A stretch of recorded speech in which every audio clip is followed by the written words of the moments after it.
My husband's paranoia has gotten so intense that he demanded I wear a tracker while he's on his work trip, and now I have just 2 weeks to leave my whole life behind before he gets back. I, 29 female, have been married to my husband, 30 male, who I'll call Alex. Alex and I met in college during our freshman year. We started off as just friends, and got married 7 months ago. I've gotten along with his family, but we aren't super close, but we're friendly enough. The problem is that Alex has begun to make me incredibly uncomfortable. Firstly, he started asking me who I'm meeting with, where, what we plan on doing, how long every single time I leave the house without him. At first, I just thought he was being protective and a good partner just in case something happened, but then he started checking my phone after the visits, vetting and researching each of my friends as well. He also has been pursuing me to link my bank account to his, as he's in charge of the finances when he was perfectly fine with keeping them separate before. We fight about it almost every day. Finally, yesterday when he was preparing to go on a work trip for 2 weeks in California, he demanded I wear a tracker so he could keep an eye on me while he's gone. I can't do this anymore. I feel like I'm suffocating, and his family, who I've spoken to about his worrying behavior, just said he's being careful and protective as a good husband should. I need to gather my things together and find a way to be gone before he gets home without tipping him off. He's always threatened that if he ever found me cheating on him, he'd turn in divorce papers the same day. He keeps a filled-out copy in his desk. I'm going to submit those the day I leave. But there's so much to do: Bergen, finding a new place to live, seeing if my job has any transfers available, packing and moving in 2 weeks. His return flight is in 2 weeks, so I need to move quickly. I'm posting here because I don't have any close family, and I can't risk dragging my friends into this as we share the same friends. I just needed a place to vent, and ask if anyone has any advice on the easiest and safest way to do this. Edit. Oh my god, you guys are amazing. I never even thought to not use his divorce papers. I'll check for cameras before I start any packing or prepping. I may also shred his divorce papers just in case and look into getting a lawyer for myself. I'm in a no-fault divorce state, that much I so remember, which will help. I'll update again when I know more. The tracker he wants me to use is a small clip to put on the belt or waistband. I'll wear it unless I'm going or doing something related to me leaving. No pets yet, thankfully. First update 2 days later. So I've gotten a lot of support and helpful advice along with questions I thought I should clarify before I proceed with the update.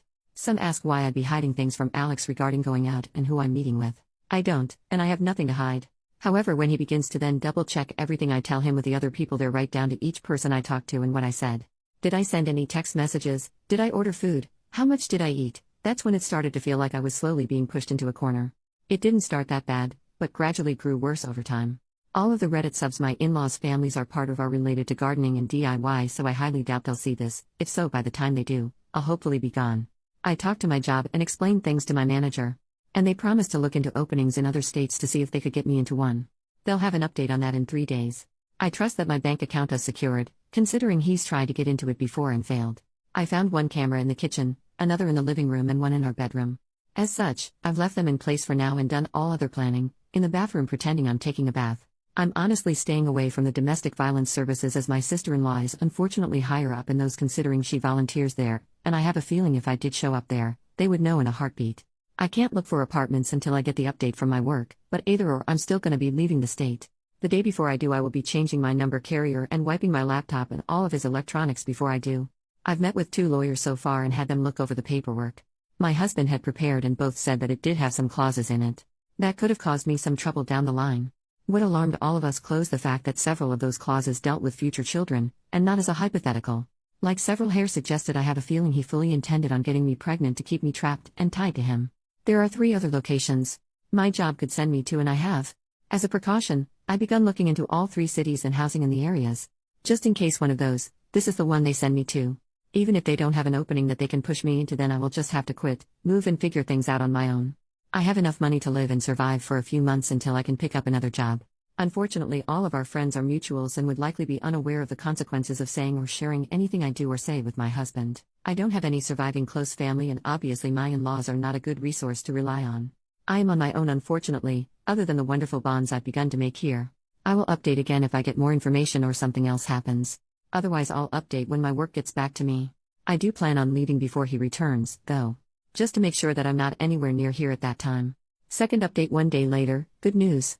My work has an opening I qualify for that will not only shift me across the country, but also comes with a salary increase as well.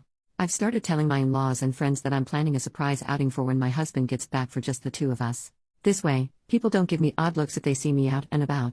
I've even gone as far as asking my mother-in-law to show me his favorite recipes.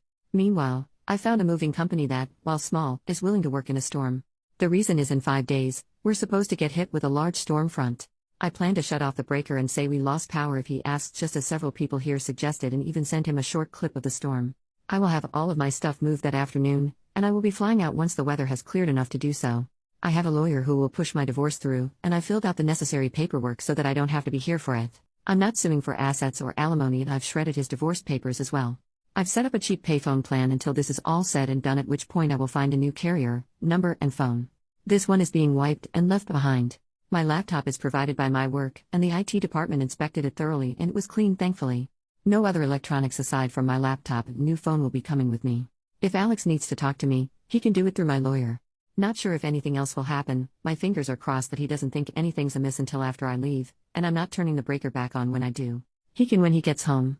My work is covering the plane ticket, so that at least is one expense I don't have to finagle in.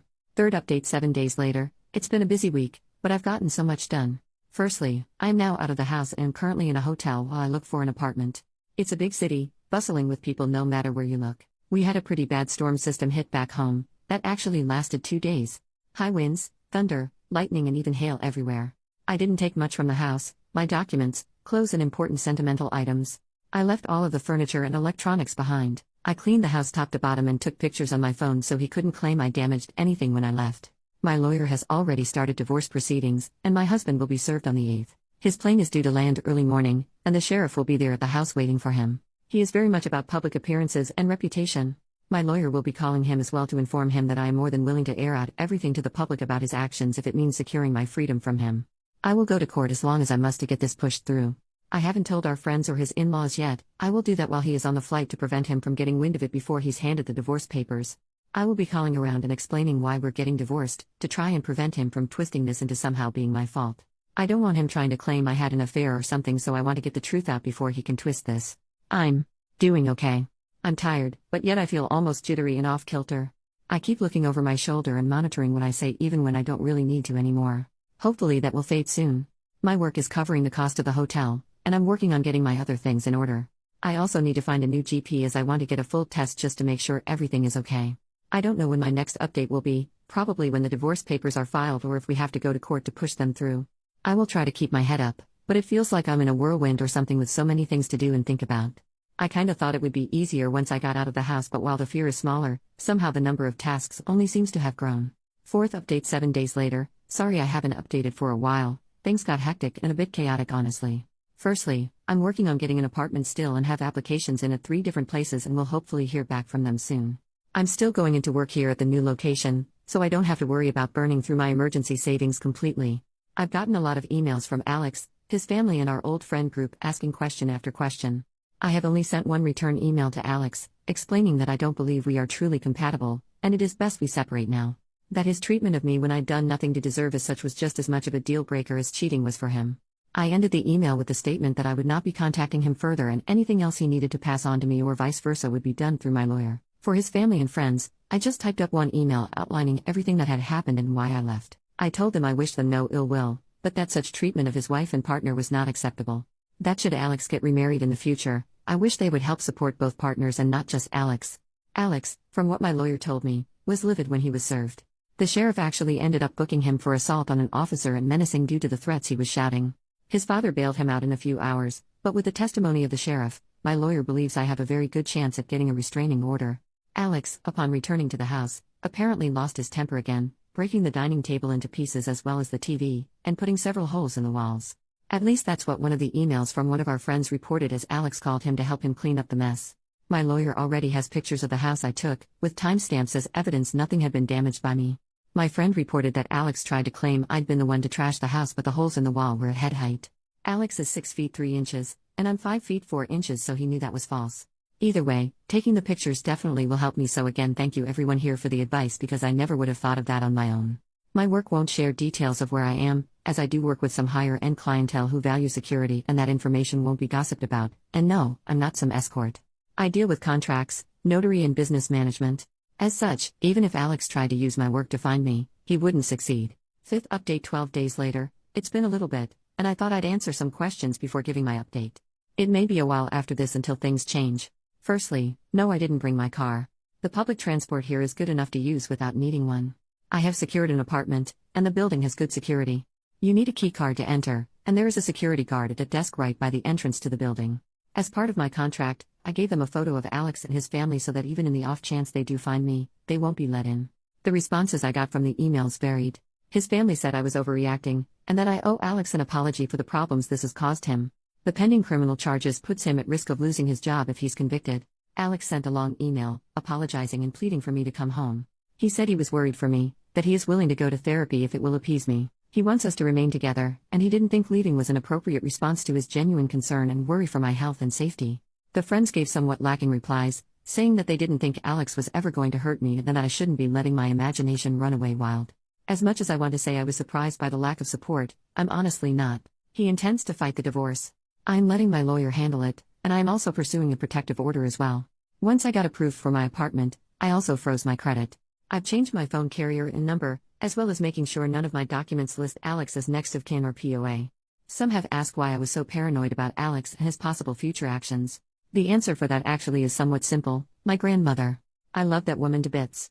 As a teen, she explained why my grandfather was never around. He was extremely abusive and manipulative, and her generation didn't allow divorce really. She wouldn't have been able to buy a house or get a good enough job to support her and my mother on her own. As such, she endured it, shielded my mom as she could until my grandfather died. When I felt like I may have been overreacting, I remembered how she'd said she'd always wished she'd been able to see my grandfather for what he was early on when she may have been able to annul the marriage. I don't know when I'll update again, maybe when the divorce goes through or if something big happens, but until then, I'm just trying to keep my head above the water. 6th update 1 month later. It's been a month since my previous update, and I wanted to share some of what's been going on in the meantime.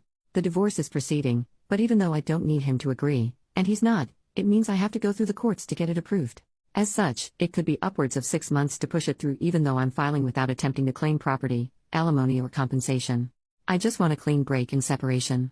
Alex has attempted to use our friends to reach out to me, as he doesn't want to use my lawyer for communication. He's saying it's disrespectful and cowardly to hide behind my lawyer, and not meet him face to face. Alex wrote me a letter that he did pass off to my lawyer, but the contents were him justifying his actions and claiming that in today's time it is dangerous for women to be on their own, which is why he was so intent on trying to keep me safe from harm. He wanted me to understand that he was trying to protect me as best he could and was hurt that I would just lie to him and hide my actions from him related to my dissatisfaction with our marriage and my moving. I didn't reply, because at no point did he apologize. All he did was turn everything around on me as I was being overly dramatic, emotional and cowardly. There was a second letter with Alex's from my sister-in-law.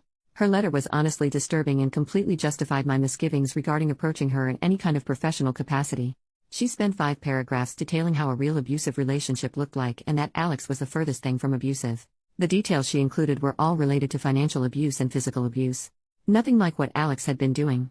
She stated that my attempts to smear her brother's name for attention and clout made me the abuser, not him. I haven't really been able to process that, admittedly. Part of me can't help but wonder if she's right. I mean, I blindsided him by leaving as I did and refusing to speak with him at all. My old boss recommended that I look into getting into therapy after I moved, and I think I need to. I have had a hard time adjusting to being on my own. I keep censoring myself and haven't even gone out to eat yet. I always end up worrying about what if someone sees me, what if I get in trouble for spending my money on something frivolous. My lawyer is continuing to fight for the divorce, and I shouldn't need to be physically present in court. Any meetings needed between me and the judge can be done via Zoom. I'm trying to avoid confrontation with Alex and his family for now as much as I can and passed both letters to my lawyer in case he needs them. Our friends are mostly trying to avoid taking sides still, and I'm honestly approaching the point of just letting them go as well. I'm tired of fighting for them to understand at this point. I don't know if anything is going to happen, so my next update may not be until around mid-November depending on how long it takes to push the divorce through. Work is going well, and it's helpful to have something familiar to anchor my day-to-day life when so much has changed and is changing even now. New update 4 months later. It's been a while since I last updated, as I needed to let the court step in as Alex was not willing to grant my request for a divorce. We started with mediated session via Zoom, but after 4 sessions it was decided that no compromise could be reached between us. The things Alex was pushing for were ones I'm not even willing to humor, let alone agree to. He wanted me to tell our friends and those I'd sent the information to about his actions that I'd made it up in order to gain sympathy. He also wanted me to pay him for defamation and suffering, especially the wages he lost because of sitting in jail for 2 days and missing work before getting bailed out. Lastly, he also wanted me to return and to quote him, stop my foolish behavior and act like a proper wife and partner. Yeah, no. So, needless to say, our mediated sessions went absolutely nowhere. The judge isn't seeming to buy into Alex's act, thankfully, because he certainly tried. It took me far too long to see Alex for who he was, and part of me feels like an idiot because I didn't see it at all. Yet, the judge seemed to clock him for exactly what he is within the first meeting. Maybe I just didn't want to see it. I don't know. Alex ended up arguing with the judge a lot, even being held in contempt 4 different times. I think it's honestly why this moved as quick as it did. It didn't help that Alex tried to pull in his family as character witnesses, but they were dismissed by the judge as the abuse wasn't seen or heard by them, and as such, they only knew part of Alex's character. In his closing statement after he approved the divorce, he went on to call Alex a narcissist, and that if Alex loved himself so much to abuse the one he'd married to let the divorce happen, and marry a mirror next. I didn't think a judge was allowed to say that. At all. But my lawyer just shook his head and told me not to say anything, so we left. So here's the update I'm sure everyone's been hoping for and guessed: I'm officially divorced. The documents were processed 3 days ago, and I'm still in disbelief.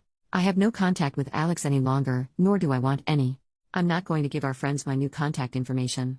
I may not have replied to everyone, though I tried, but I did read all of your comments. I really did. Your repeated statements about how they weren't actually friends really helped me see that they weren't. So, I decided that since I moved far from that place, I needed to start over. New home, new place, new friends. It's slow, and I've started therapy, though it took almost 3 months to get it due to the usual wait times, but I've been going 3 times a week ever since. It's helping, even with things I thought were done and dusted. Alex didn't take the divorce well, according to my lawyer, who's been keeping up with him to make sure he stays away from me. He did something at work. I don't know what is. Obviously I have no way to gain that information, but whatever it was cost him his job. My lawyer also did something I didn't expect him to, but something I think everyone will like. He took the letter my ex-sister-in-law sent me and forwarded it to the domestic violence organization she works for, along with an informal statement regarding Alex, his actions, and the decision of the judge. She's been let go as well, and given how tight those organizations are with one another, my lawyer said that the likelihood of her getting a position at another is slim to none. I actually laughed, though I was a bit teary, when he said that, and that Slim is on a leaky rowboat to China. I've been crying a lot lately, but my therapist says it's normal and shows I'm actually processing things instead of bottling them up and pushing them down. I'll try to update in a month or so, if my emotions level out some, to explain a few more of the details, but I wanted to get this out there, and thank everyone for their continued support and encouragement. I appreciate each and every one of you. I really do. You gave me the hope that leaving him wasn't going to be this giant black mark I'd never heal from or move on from. Work is going well, and the sense of normality and routine is helping me avoid feeling like everything has been spiraling out of control.